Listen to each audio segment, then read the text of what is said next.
I'm Bob Carney Jr. and I'm running against Tom Emmer in this year's Republican primary for governor. You've probably heard about Waitergate. This is my new Bob for Governor tips bucket, and I'll be going with this to parades and events from now until the primary. In this video, we'll take a look at what Tom Emmer said at the Eagle Street Grille July 5th, and then comments from Emmer's July 14th crow-eating event at the Ol Mexico Restaurante and Cantina. Here's Foundry Guy talking with me after Emmer's Bastille Day Crowfest. Who misconstrued it with the press? Was it Channel 4, 5, 9, 11, or was it St. Paul Press? Who took something that he said and said it wrong? Okay. Why won't he point the finger? Instead, he's eating crow. Yeah, he's eating crow. He's really something. And if you weren't eating, because if you ain't eating crow, why ain't, if you're a real man going to be the leader of our government, Minnesota State Governor, why wouldn't you say I never said that?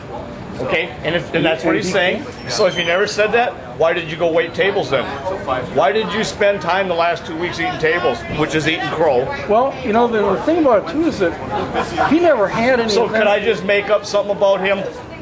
Said something about foundry workers, and you'll come to my foundry and work for minimum wage at the foundry for a couple days to make up for it? It's worth a shot. Huh? Yeah, we could get this guy doing a lot of work. Well, he's really something.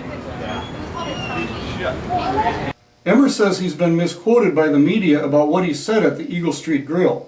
I was there and I videotaped his entire news event from the time he started talking about servers earning $100,000 a year to the end of the event. Here are excerpts from Emmer's July 5th news event at the Eagle Street Grille. The entire video of that news event is on YouTube and at my news website, republicancontract.com.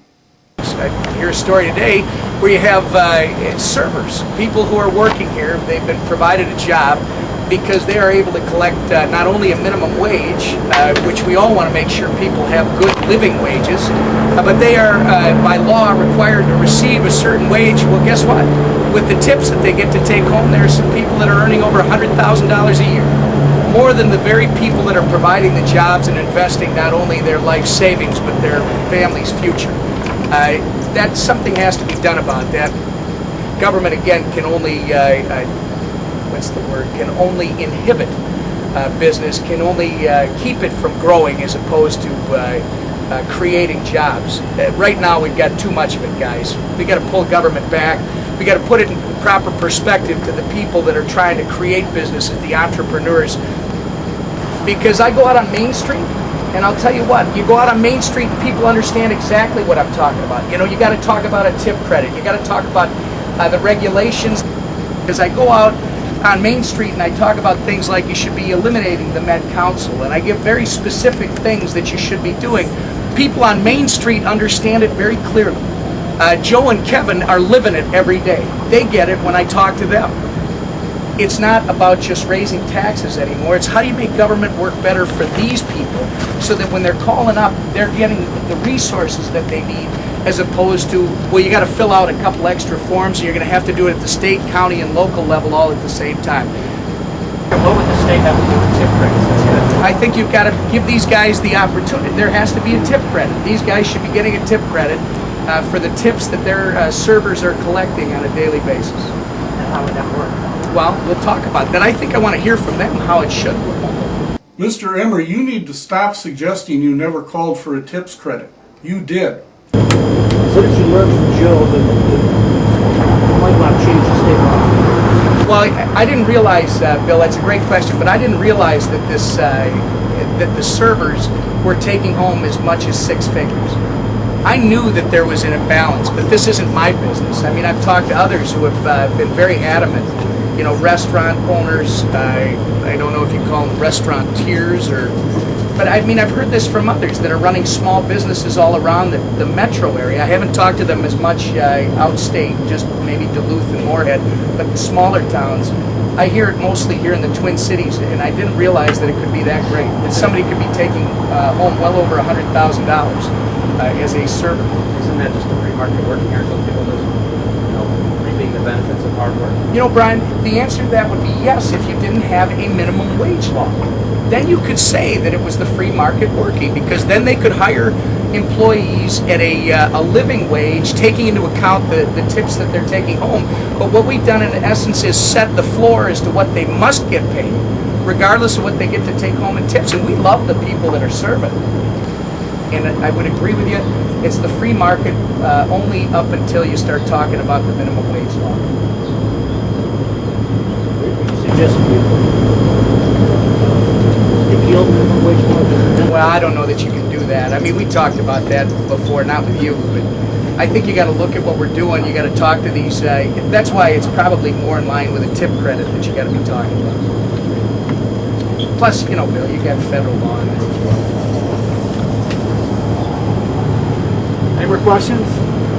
Christian, and federal law, do you still Thanks a lot, favor? guys. Do Really you still appreciate favor? it. Thanks for being here. All right, thanks, Tom. Do you still favor Tom. 3738?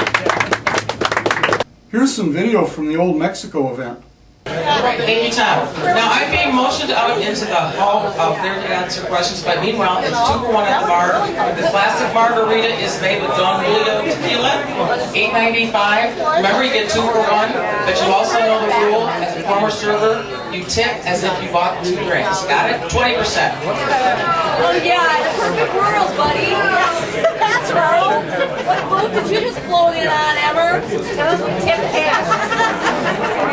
Okay, here we are.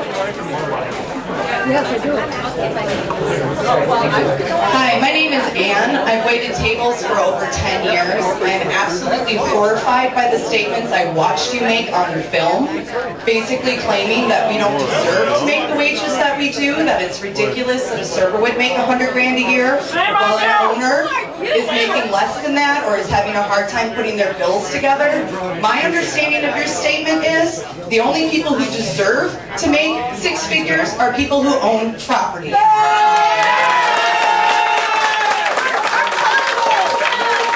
attack on minimum wage is attack on the working class.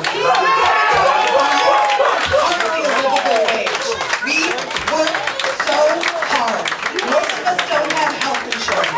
Most of us don't have 401k. Most of us don't have any kind of financial protection. I'm absolutely enraged with what you had to say. I find it to be abhorrent and incredibly irresponsible. All right, thank you. What I'm doing here now is people out here will ask questions. Tom wants to see you as you make your remarks. So let's bring you indoor here. Here's my talk with Jessica outside after the event. You can see her right over here. What would you? So Oh, you're on the wrong side of the camera. okay. What's your name? My name's Jennifer Paula. What did you think of the event? I was not very fond of what he had to say. He seemed to talk in circles a lot. And he kept going on about how he never said that they were going to decrease the wage, but he did say that he wanted to cut minimum wage. And I guess his argument is that eventually it's going to increase the amount of money that we're making, which is slightly ridiculous. I was at the Eagle Street Grille event, Okay. and I have the video of his entire news event from the time that he started talking about the tip credit to the end of the event. And it's very clear from that he was advocating a tip credit, first of all. He was also asked if he was in favor of abolishing the minimum wage, and he said you couldn't do that because of federal law. Okay. He introduced a constitutional amendment in the legislature this year that would provide that no federal law would apply in Minnesota unless it was approved by 2/3 vote of each house. So that's actually his position. I don't think people realize how extreme he is. No. I don't know, I guess I just, after listening to him speak, and I just really don't get a very genuine vibe from him. Hi, Roy. How are you? This is my boss. I'm Bob. I'm running against him in the Republican primary. Good. Oh. Yeah, and you're on the video right now. Yep, you are. Awesome. I saw your camera before. Yeah. I'm producing a video series called Tom and Me, and coverage of Waitergate will be part of this. I'm Bob Carney Jr., reporting to you about Tom Emmer and his July 14th, Bastille Day Waitergate event.